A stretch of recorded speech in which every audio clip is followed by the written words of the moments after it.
બજારથી હારામાં હારા $500 બૂટ પહેર્યા હોય ને તો ઠેસ આવે ને તો પગે ખેંચાઈ જાય ને શું કરીએ આપણે? ઓમાં ઓમાં ઓમાં ઓમાં ઓમાં પુકારીએ છીએ, માં માં માં માં, સબ અપની અપની બોલી મેં.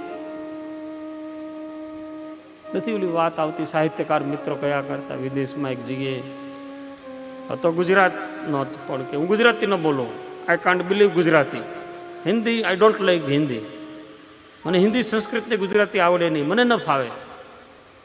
$750 બૂટ લીધેલા, સ્ટેજ ફરતો આંટો મારે, બધા અમારે જેવા ગોઠવાના હતા સ્ટેજ ઉપર. એમાં એને ખૂણામાંથી બૂટમાંથી એવી ખીલી કરીને લોહી નીકળ્યું ને તે જોરથી ખૂણામાં ઊભો ઊભો કહેતો હતો, ઓમાં વાગ્યું, ઓમાં વાગ્યું. વાગે ત્યારે કોણ યાદ આવે? માતૃભૂમિ, માં, માનુષી, માટી અને માનું હૃદય જ યાદ આવે છે.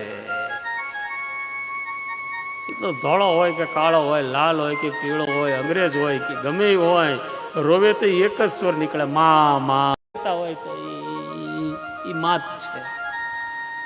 હા, અમારા હર્ષદાન તમે કહેતા હતા, કળયુગમાં શંકર દાદા આંખ બંધ કરીને બેસી ગયા છે.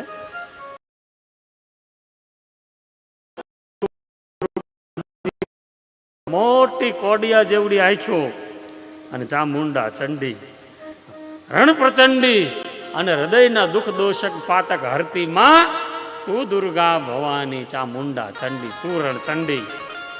હા, એને જે બધું અંદરથી આપણે ગાવું કેવું હોય તો એ પરંબા ભગવતી આગળ કહી શકાય. દુઃખ દર્દ કોને આગળ ગવાય? તો કે માં આપણી સાંભળી શકતી હોય એની આગળ ગવાય. ગાવા જેવા હોય ને એની આગળ ગાવા.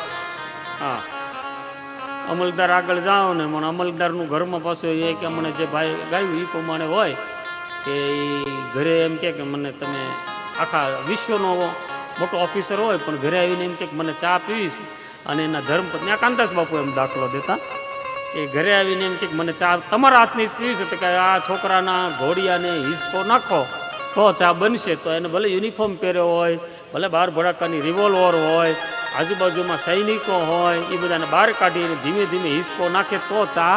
બાપા બાપા સબ કોઈ કહે, માતા કહે ન કોઈ, ઉન બાપા કે દરબાર મેં માતા કહે સો હોય.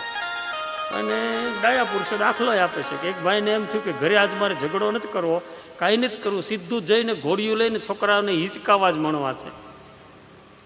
એટલે બહારથી દોડતો દોડતો હાફળો ફાફળો આવ્યો, દરવાજો બંધ હતો એટલે બારીમાંથી ઘરમાં ગયો, અને બારીમાંથી ઘરમાં જઈને ઘોડિયાની દોરી લઈ અને બારી પાસે ઉભડક બેસી ગયો.